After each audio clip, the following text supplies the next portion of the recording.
Ladies and gentlemen, welcome to the first ever Team Braconi live podcast. We're here today with your host, Steve Braconi, and Alfredo. And we're here to give you guys tips, tricks, and everything related to real estate to help you guys find your dream home and be, happy in this crazy time of real estate, right? So without any further ado, ladies and gentlemen, your host, Steve Braconi. Thank you so much. Look forward to sharing kind of some of the knowledge we've gained over the years, and excited to do this podcast, and obviously very happy that Alfredo was able to join me. He's my guy, he's my team manager, and happy to have him. Going to be very interesting and very fun.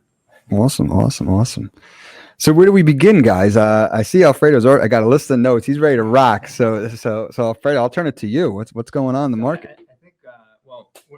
I think we just wanted to kind of start talking a little bit to Steve, and he's got the most experience in this room, and there's always a lot of talk about what it takes to make it in the industry as a real estate agent. So I wanted to kind of get Steve's feedback on, what it takes to make it in this environment versus what it took back when you started as an agent, to give a little bit of perspective on the difference. Yeah, absolutely. It's funny because we really didn't review these questions, which I think will keep it more natural.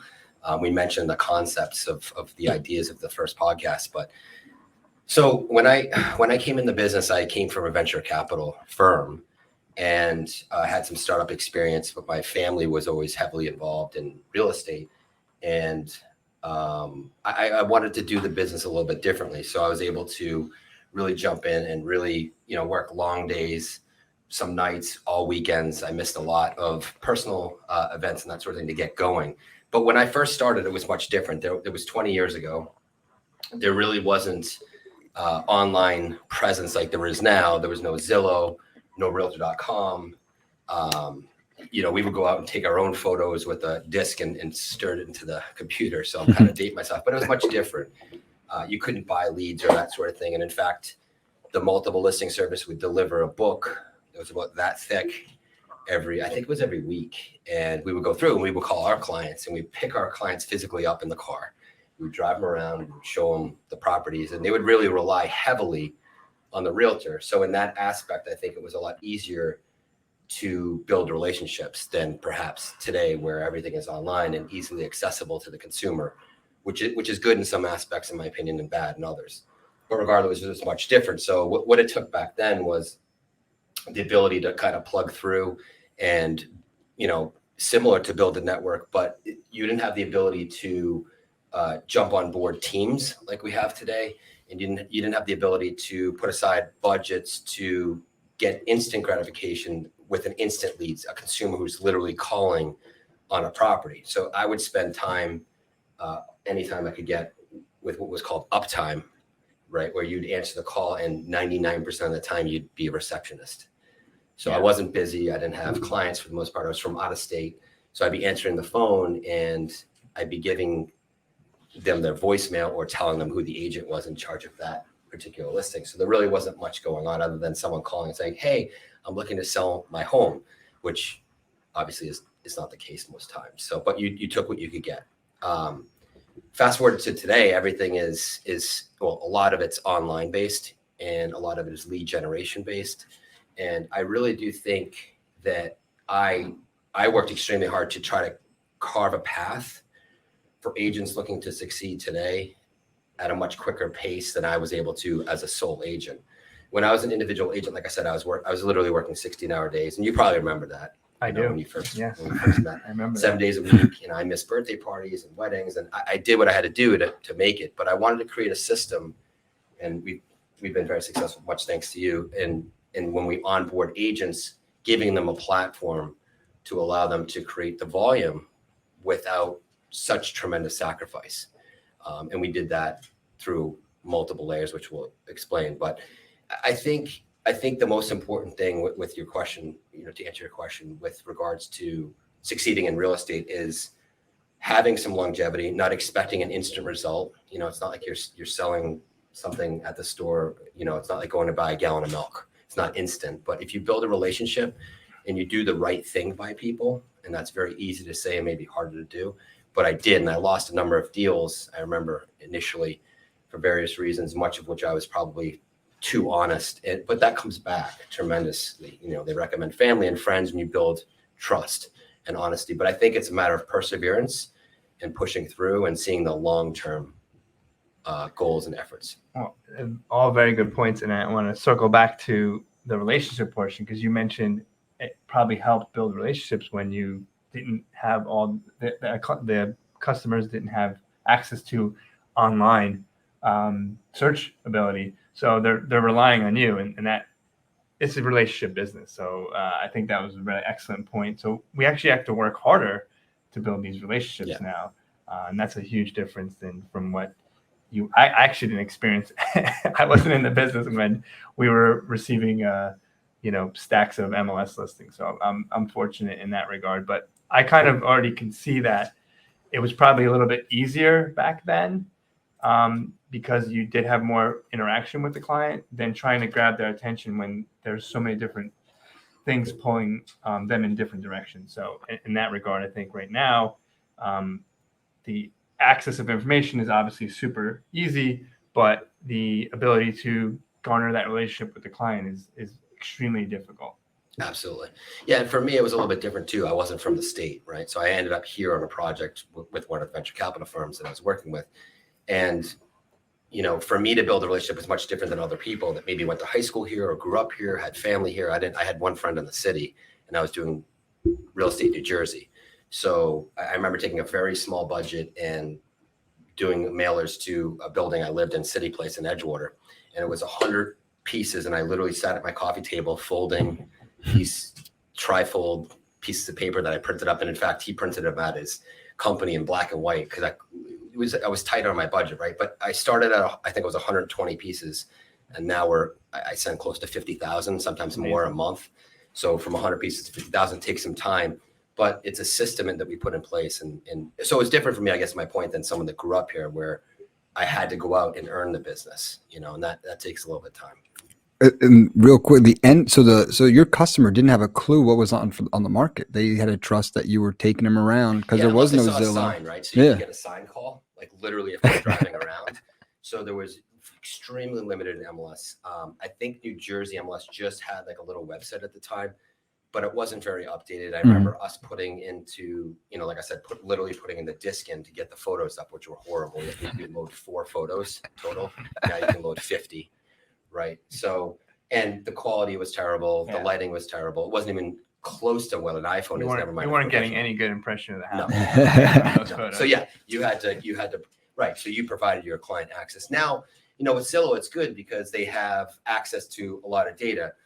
But some of that data is not accurate either. It is only as accurate as it is with the agents putting it in, or the IDX feed. So they pull it from the MLS. And sometimes that information is not completely accurate. Sometimes it's not accurate at all. With the Zestimates, oftentimes we see those kind of all over the place, because it's based on a tax derivative, typically, where, if you reduce your taxes, your property taxes, then the Zestimate oftentimes will go down, but actually someone would be more likely to pay more for that property, because now their taxes, their holding costs for their property taxes are lower. But the way that Zillow estimates it. So again, there's information on there that is accurate. Property history, generally speaking, now in New Jersey is pretty accurate because they pull it directly. But for a while, we would input that up till about 6 months ago. Yeah, we would input it, and then it's only as good as what I put in. Right. So if I made a mistake, or any agent makes a mistake, closing date's off, or the sale price is off, then it's not accurate. So my wife is now living on Zillow, and I'm looking at all the listings and stuff. We got a baby on the way, so this second bedroom's a big deal now. We got to look for one. And we found this nice little spot with a pool, and it was affordable and all this stuff. And we wound up calling, and it was a senior citizen home. It was a senior citizen development. Yeah, they don't filter all those things out. Right? Yeah. So yeah, exactly. So the professional sites that you have to be a real estate agent for, you could check off 55 plus, which is the category. But if not, you're right. Then it pulls up, and then you. Yeah, and they didn't even have it in like the paragraph and the summary, and then we called, and it's like, oh yeah, I should change that. Yeah, you should. Right. So it's only as accurate as people put in. Yeah. Exactly. Good stuff. Good stuff. So, kind of based on all those conversations that we've been having, do you think the expectations agents are getting when they're first entering the business is completely off, based on reality TV now and just kind of what they see on social media? I absolutely do. I mean, we've seen it, right? Yeah. So we see, even within our team, even when we provide everything basically in a wrapped package, and so with our team, basically how it works is we pay for lead generation. We have billboards. We have 50,000 or so mailers that go out every month. We have a number of listings. We have a large budget, one of the largest budgets in northern New Jersey for Zillow. So we have all these incoming leads, right? And they come into a sales call center. So it almost looks like a trading floor we have in Ramsey, New Jersey. And we have internal sales agents. So they're licensed agents that their sole job is to answer that phone call. And we have a schedule or database of schedules of the agent's availability. And so that internal sales agent will book that showing for the agent. So we don't even take a lead and say, Tom wants to see 23 Main Street. It's $1 million, or Tom wants to see $1 million home in whatever town. We actually say, Tom is set up to meet you at 4:30 p.m. on Tuesday to see 23 Main Street. So really the agent's job is to go there and possibly sell that property, although we know that's unlikely to see one home and buy it. Just not the way this industry works, unlike reality. Exactly. So, but what happens when they go out there is, to me, they have a fork in the road. They either do make an offer on that property, which again is possible but rare, or they have shown enough value, right, to build a relationship with that client to set a second appointment. And if we don't have the houses, generally speaking, we sell our service. So if they are able to show that client that they're the best possible person to represent them, it's likely they'll earn the business, or at least a shot at the business with a second opportunity to meet them at a different property. I completely agree. I do think the positive aspect of all the attention that's gotten on reality TV and social media is it's helped to deliver a better or present a better product. It's presented in more of a luxury fashion, which is great. A lot of times, or prior to, it was a lot of times agents were perceived as like, dare I say, car salesmen. Yeah, it's glorified the industry, right? Yeah. But it's glorified it so much that when agents come in and they no matter if they're a team or not, a team's a much easier way to go, in my opinion, a more efficient way to go. I should use the word efficient to go as far as becoming a top producer. There's still a lot of work involved. Like, we can give clients, our agents, clients, and specific showings and appointments, give them everything they need, all the tools. Alfredo does a Monday training every Monday where it's hands-on training, real world stuff, not textbook. But they still have to show effort. They still have to put the time in. Otherwise, forget it. But to your point about, for a while, real estate agents, and it's still to a certain degree, and, not every agent is good, just like any other industry. But I would go out with my wife for dinner, and she's in the pharmaceutical industry, and everyone would be saying, what do you do? And I was almost embarrassed to say I was a real estate agent because I have a picture of what that would look like. But I was trying to build my business and create a different experience for the client than the typical agent, if you will. I was at a comedy show. I volunteer with the animals, the SPCA, Society for Prevention of Cruelty to Animals. And I always get picked on. So every time I'm at one of these events, I'm always the guy they call on, whether we're at a show or whatever. But anyway, the comic, of course, comedian rather, he picked me out of the crowd and he said, "What do you do?" I said, "I'm a real estate agent." He said, "Who isn't?" And everyone's dying. Exactly. It was true. At that time, the market was actually, really good. I think this is maybe 2006 or something, where the peak of the market back then. And he's right. Everyone was a real estate agent. And we kind of saw that again. Yeah. And we'll see, spiked up again, those people kind of dissipate and drop out. And it's good for people that actually take it seriously and run their business that way. I think it was on Instagram. I saw a funny video that somebody was choking, and they asked if anyone, there was a doctor in the house, but everyone answered they were real estate agents. It's true.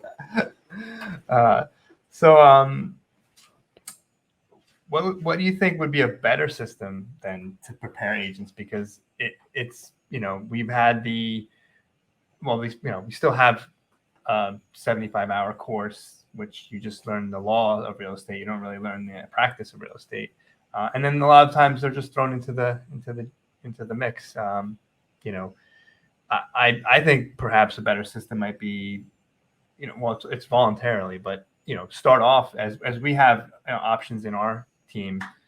We have internal sales agents. They're working the phones. They're talking to clients. They're getting familiar with and comfortable with the terms and talking directly to a client about a house. And then later on, they transition to be an agent.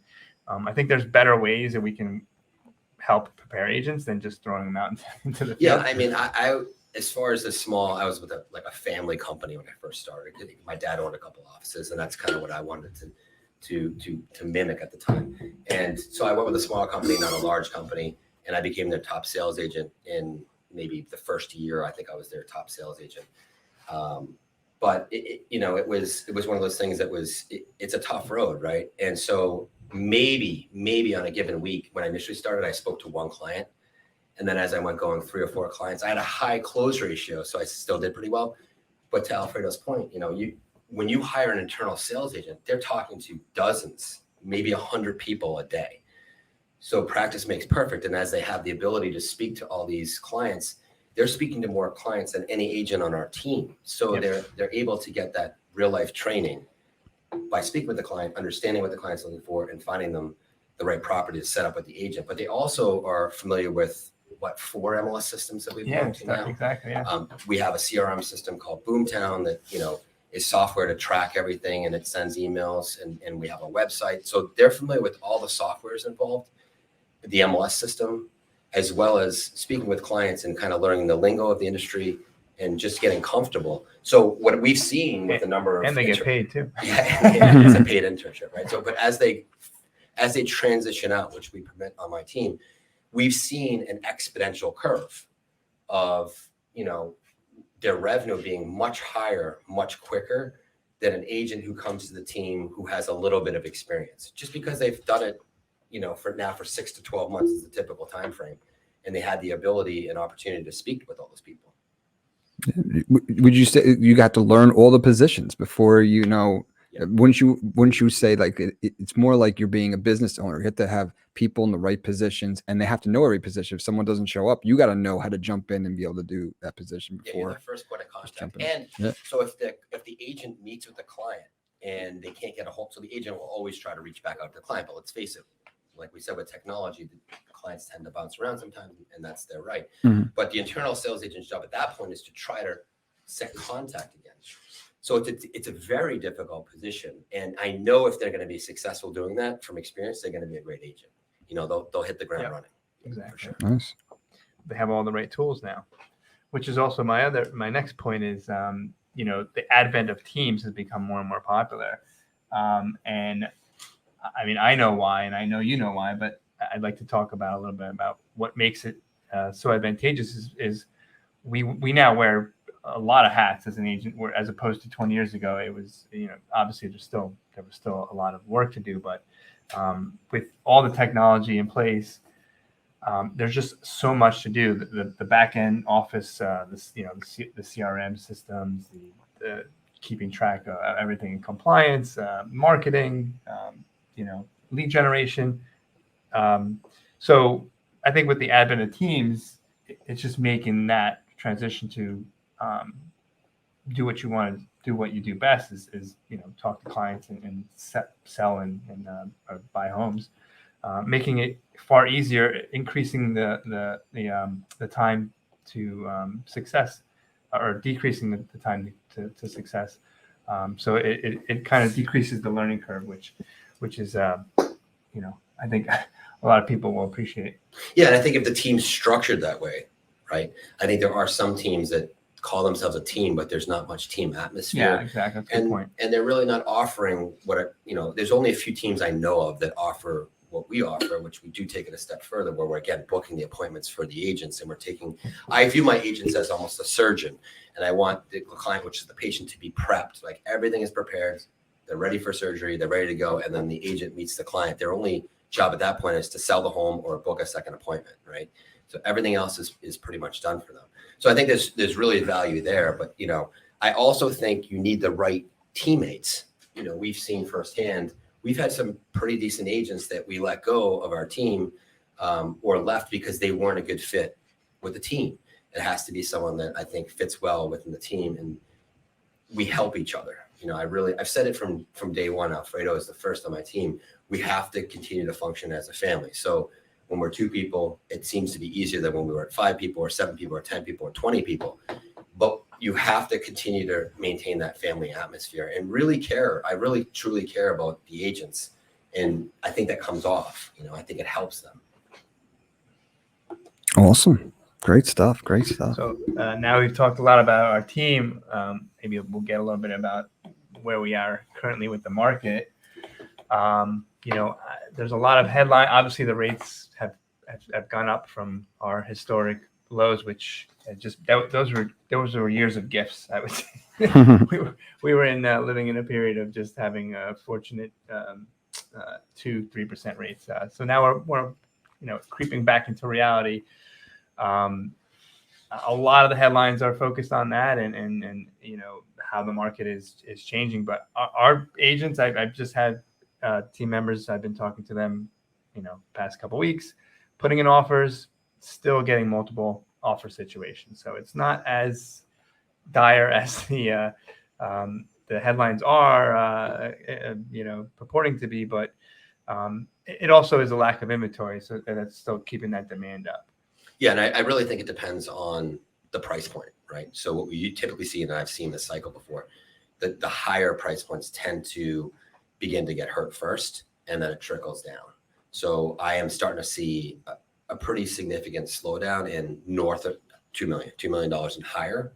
I'm seeing less activity, less offers, more reductions, and that will eventually filter down. The thing is, in my opinion, based on experience, the longer this takes for the market to react, which is a normal recession or pullback, because quite honestly, we were due for that before COVID. I think we had a couple quarters where in some areas of New Jersey, we saw a pullback, and then COVID had happened. It was 2 weeks of silence. And if you remember, I had the conference call with the team, and in my opinion at the time was pretty accurate, which was, we're going to be quiet for a little period of time. And then the people that had to buy now, once they feel safe enough, are going to buy. And the people that would have been ready at that point when things are safe will be ready to buy anyway. So you're going to have almost a double wave of people looking to buy. And I said around the 4th of July, just because it was an easy date to remember. And I think it was about 2 weeks off. What I didn't recognize, too accurate. Right. What I didn't recognize was how significant the fallout for condominiums would be. Yeah. We do a lot of work. We have an office in Edgewater. We have an office in Hoboken, New Jersey. And I had clients call me I hadn't seen in a few years. And they said, I'm in Connecticut with family. I'm never going back. The keys with the concierge. Let me know what it's worth and sell it. They didn't want to deal with being close to people at that point. They were scared. The amenities were closed. No pool, no gym. It was a different time, right? So, but they're still paying the maintenance fee and they just wanted out. I didn't see that happening as bad as it did. But so I think the condo market is probably, it appreciated so much less. It probably will fall less, but you have other factors like the Florida stuff, which we could talk about at a different time. There's a lot affect of the lending. Yep. But the suburbs I've seen north of 2 million begin to correct itself. Days in the market are higher, reductions are more frequent, and even showing volume and activity is less. That will trickle down. We're starting to see it in the mid-price range too. But to your point, there's still multiple offers, especially sadly in New Jersey. I think it's $400,000 to $500,000 is generally a starter home. Yeah. So when you're $500,000 starter home, that still is very strong. You said that one of our agents, Tim, had an offer 56 offers. It was in the 400. I think it was 400 price range. So that's a lower price point for our area. And so there's just more buyer volume. But again, a normal interest rate is 6 to 8%, 7 to 8 is perfectly normal. We're so spoiled with these rates. My father's a developer, builder, and he was saying he was paying in the 20% range when I was growing up to build, new construction stuff in commercial properties. So it's all relative, right? But then you could get the properties for so little. Yeah, exactly. I was going to say, what's the price? The interest rates are low. The properties go up, the interest rates go high. Usually property values drop. The cash becomes more powerful. So what can we see over the next several months, or into 2023? What do we?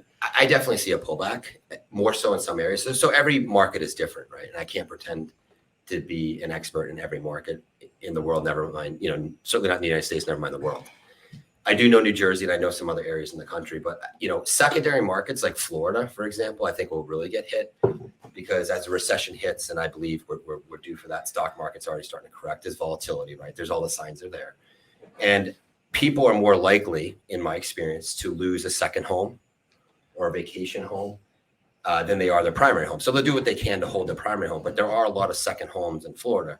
And also, I have a few realtor friends out there. And when clients oftentimes pay cash out there for these properties, they're really taking equity out of properties in New Jersey, New York, Massachusetts, wherever it might be, and putting it there. So it might be more leveraged money on their primary home to go to their second home. And that could be a problem. So I do see but also in fairness, some of those areas like Naples, Florida, I think has appreciated like 300% in two and a half years. So you're talking like an $800,000 home is like almost two and a half million now. That's unsustainable growth. At some point you're going to price people out of the market, regardless of what the economy is doing. So I think those two factors can hurt. But our area, which is northern New Jersey, I think we're certainly already seeing, and we're overdue for a correction. And in my opinion, based on experience, the longer it takes to really get into this correction, the more significant or severe that correction will be. So I'm almost hopeful we have a healthy correction very soon. And we're starting to see it, but I want it to progress a little quicker than it is to protect things. Because if we wait, and people really hold out, that's when I think we'll see a pretty significant fallout. And that's what we want. We want a normal market. We don't want buyers that we're working with constantly getting disappointed that their offers are not getting accepted, and we don't need sellers unrealistic expectations that they're going to get $1 billion over asking. So I think we're making our way closer to that normal market. Yeah, a neutral market's best for all parties in general. If you have the market sway so far to one side, it can be a very emotional and taxing thing, not only for clients but also for agents. Like we have a number of our agents primarily do the buyer side, so they're having to, in the peak of this, make 12, 15, 20 offers to get one offer to stick. And then you're hoping the client stays with you, right? Stays loyal, because again, you can go back online and, you weren't available. I hopped through this. Sorry, I made an offer. It's like, all right, so that can be frustrating versus a neutral market where there's maybe one or two offers or no offers, but things are still moving. And it's not so slow that, in 2008, 9, 10, I remember no matter what you priced properties with at a certain time, no one was offering. No one was even seeing them, and no one was appraising them. So you could, whatever the highest sale was, they were appraising below that. So it's very difficult to change. You had to get cash deals years later to go above comps to get the appraisals. I think that's when they started having all those events at those. They're just trying to get people in the house. Sushi, sushi night. We're selling this. They're spending significant money just to get people in the door. I took over the sales offices, as you know, a lot of them, quite a few of them in the Edgewater area. And one of them, City Place, I was giving, they interviewed, 40 agents or something. I was in the city. It was I think it was a hedge fund that owned them. It was a financial firm that owned the units. But I think there was maybe 70 homes left, and they probably ranged from 500,000 to $1 million-ish, that range. But they said, you're the only agent at 6%. Why are you 6%? And I explained what I was doing differently. I was actually the president of the board. I was building zoning committee in Edgewater. So I was very involved in the community. But beyond that, my track record didn't show that I was selling for more and how I was doing that. People I run into knowing, seeing everything on TV, knowing that the market was very busy, they ask you what you do. I'm real estate. Oh, you must be really busy. Yeah, I'm busy writing offers, and so again, that market was fun, but it was also very taxing on the buyers, and just not really, busy in the way that we were busy, but you weren't writing. But that's the public's perception of the market. Right? Exactly. That's what happened to me when the crash happened. 8, 9, 10. We would go out to eat, and they're like, "Oh, I'm so sorry. I hope you're okay." And meanwhile, because I was fortunate to, I worked hard, but I was fortunate to take over those sales offices. My revenue, my profits, my commissions have grown every year. So it's actually doing better than I was doing the year before. And truthfully, a lot of the agents, they got out of the business, right? So then all of a sudden you just have the players, the people that make the most deals involved. And then I was able to capitalize and get a lot more market share. But that was the perception, was like, oh, we're glad you could make it for dinner. But meanwhile, I was actually doing better. Yeah. But, the harder you work, the luckier you get. And, whether the market is swayed to the seller side or to the buyer side, there's things we can do to put those deals together. Exactly. People still need to buy homes. And if you're working hard, it'll pay off, just like it did for Steve when everyone was going one direction, Steve was going the other direction. Yeah. Yep. Great stuff, guys. Great stuff. How everything else going? Everybody all right? Yeah. I keep busy with my kids all the time, and so that's kind of my life right now. Nice. Working and kids. Nice. Steve, I know we have some listings. I traveled with you to a couple of them. Is there any spotlighted listings we want to showcase today or talk about? We're going today. Yeah. We're going today a little later. I have a relationship with the bank, Unity Bank. They gave me listings for 3 new construction properties. Beautiful. We have an offer we have accepted on one of them, but there's 2 still available. It's in Norwood. It's 25 and 35 Jones Road. Every bedroom has its own bath, so it's 6 bedroom with 6 full bath. Wow. It's an amazing property. Very quiet cul-de-sac, and I'm excited to do that video and drone and everything. I think it will come out great. Nice. They're just putting sod in. They just put the lights in, so the development's pretty much done. The finishes are complete. They just did irrigation, so they'll be ready to go. You guys are hearing these listings first. So you can either DM us at Team Braconi on Instagram, or you can call this number, which we'll pull it up right here. Is 201-345-1062. Awesome. That's the thing. You grew up in childhood, right? You remembered all these phone numbers, 100%. Right? I still remember. I was just with 3 high school friends, and I remembered all their phone numbers, right? Mm-hmm. But now I know my wife's and my parents. That's it. Yeah. Everything's in the phone. Yeah. If you lose it, you lose everything. Numbers, you're good. Yeah. Good stuff. So great job, guys. Nice, very first podcast. You guys are doing wonderful things on the podcast and outside of it too. I see all the great stuff that you guys are doing. So keep up the good work. Any questions you can direct to us at the Team Braconi page. We're happy to answer any of those questions. And I appreciate you guys. Awesome. Absolutely. So thank you guys for watching, and stay tuned for more episodes of the podcast from Team Braconi. Thanks, guys. Have a great day.